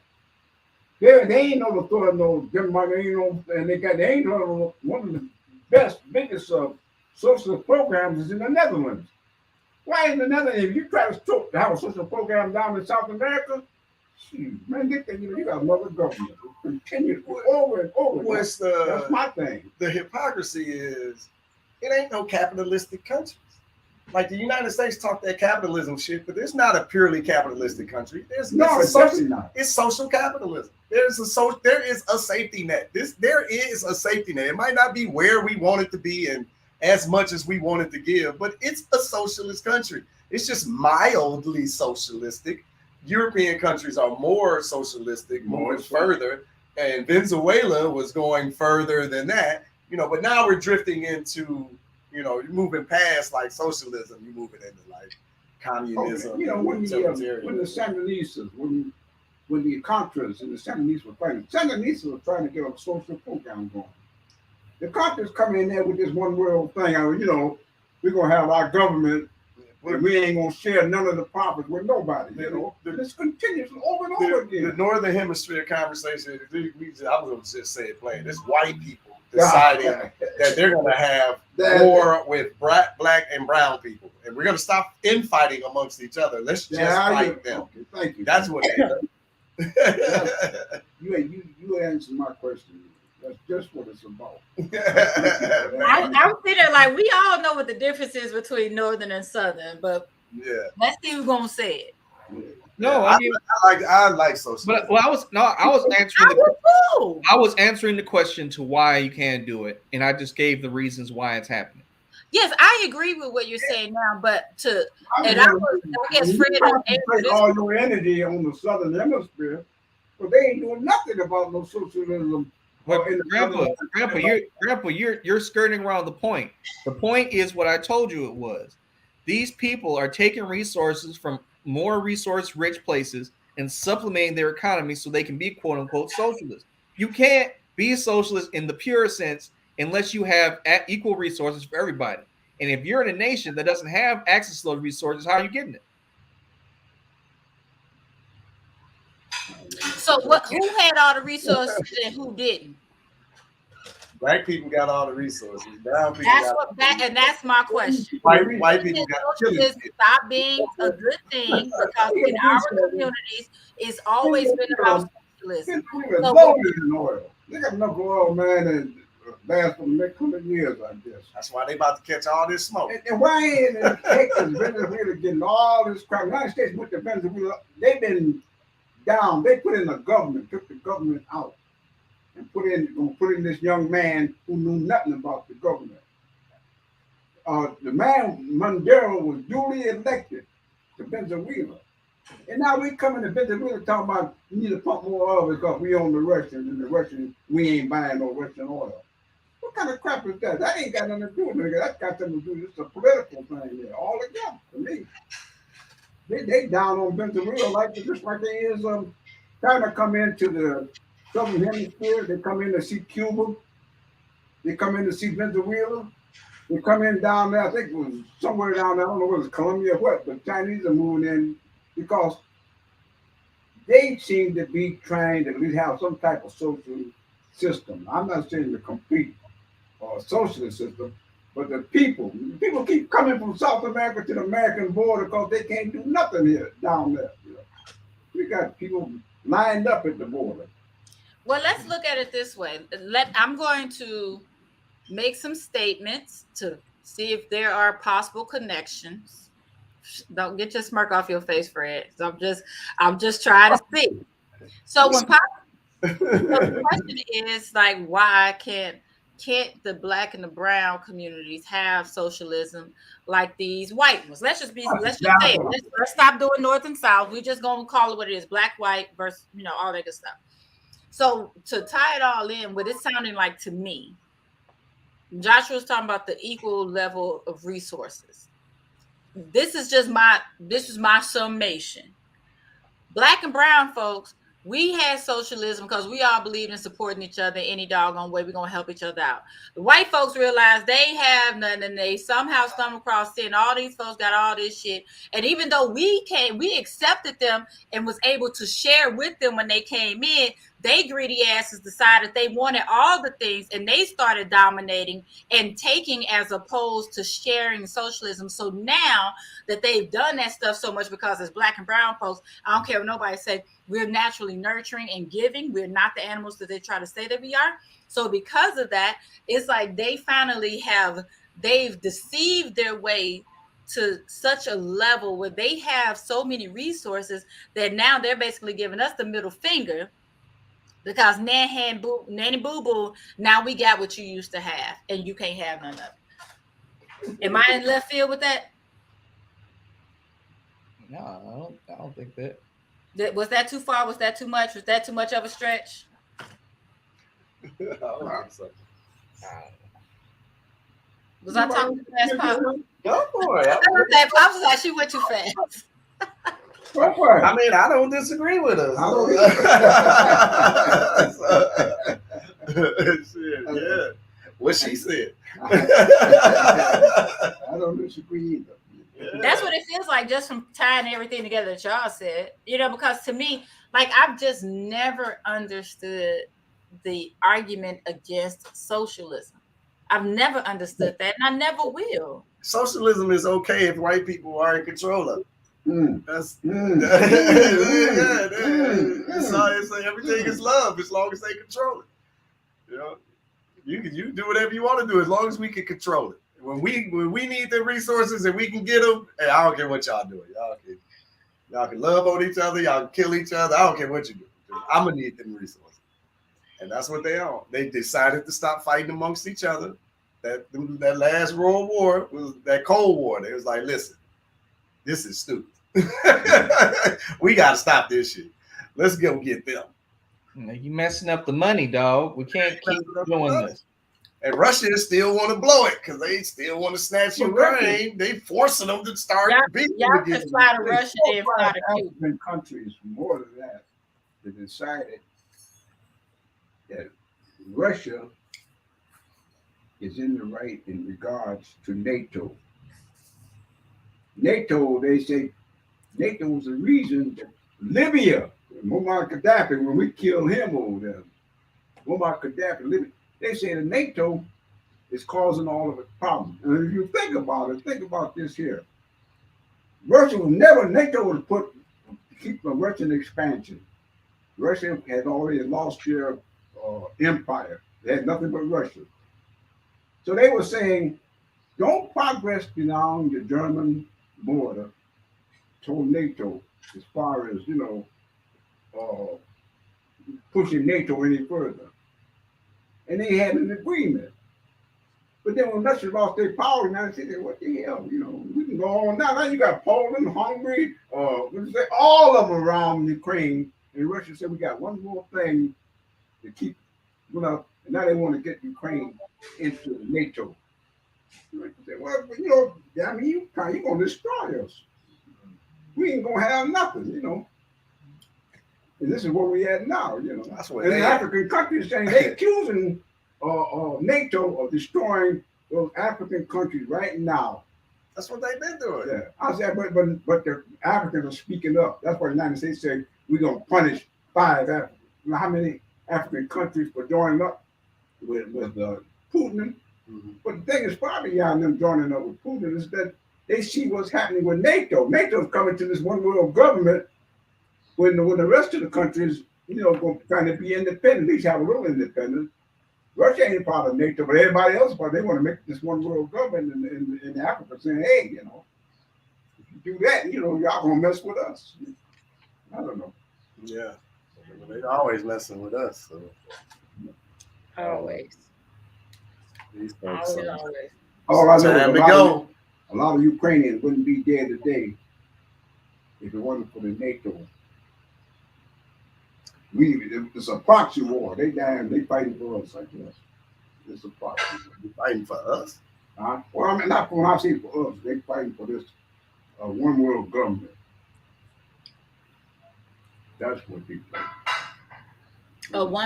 Russia ain't a part of that one world government. Russia's a part of nationalism. This they fighting for what, Pops? They fighting for what? Who, NATO? Sure, NATO? yeah. Yeah, I think NATO is fighting for this one world organization, And they're trying to get Ukraine into it too. You already got all of Europe as part of NATO, right? Mm-hmm. They got Poland, Yugoslavia, Czechoslovakia, all of them part of NATO, right? Ukraine. You get to Ukraine, that's all of Europe except for Russia. I don't know. Yeah, I don't care because all it really is white people. That's not a one world government. That's white people.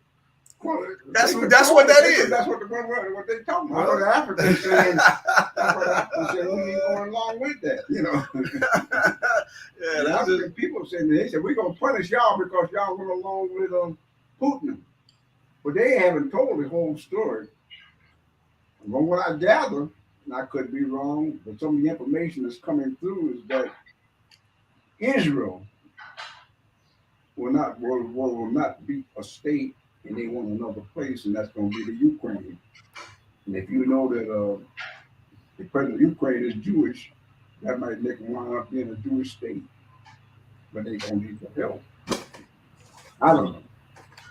That would be interesting. Grandpa be saying this like he be in the meetings. Yeah, about these plans like he was there. He's like, yeah, I saw all this matriculating in '97. How you been?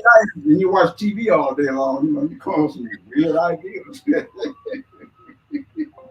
I ain't heard that one. What's it about? What?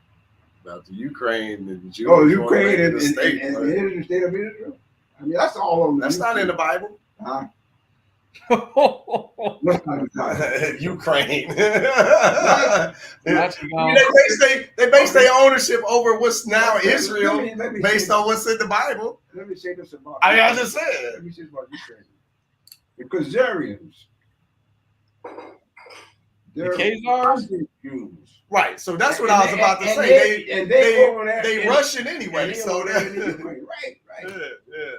But that still ain't in the Bible. You know, talk that Bible stuff. I don't know. Them folks crazy too. They're all crazy. These folks are crazy. You are just black screw. That's why I ain't in Facebook jail. That's why I'm in Facebook jail, man. I ain't talking like I be talking. Our team be so nervous. I be talking. It's funny.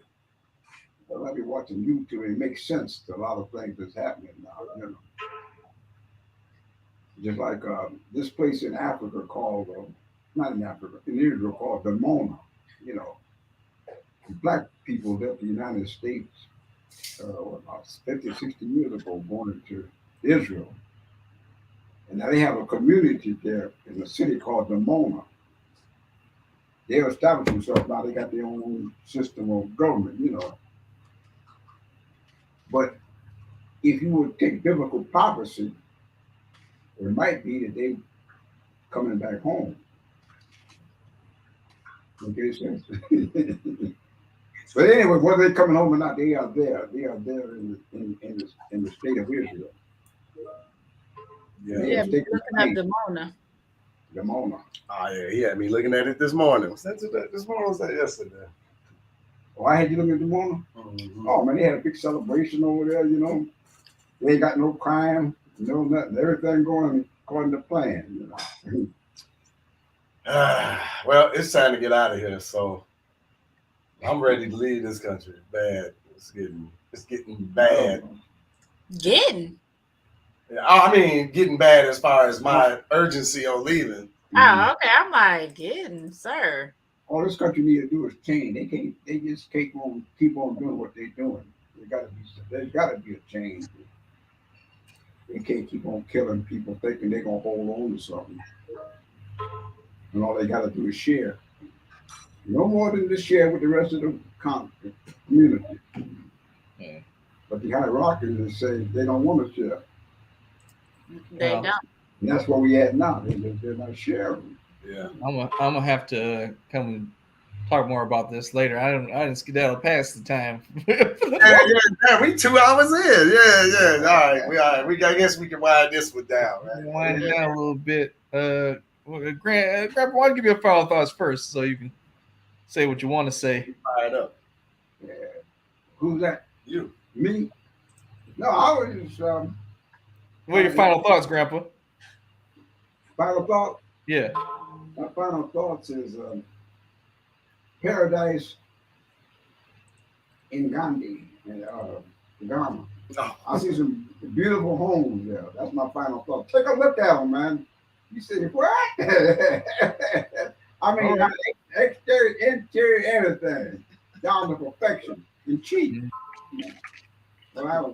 When I say cheap, it's beyond the umbrella, you know, of what we put the name.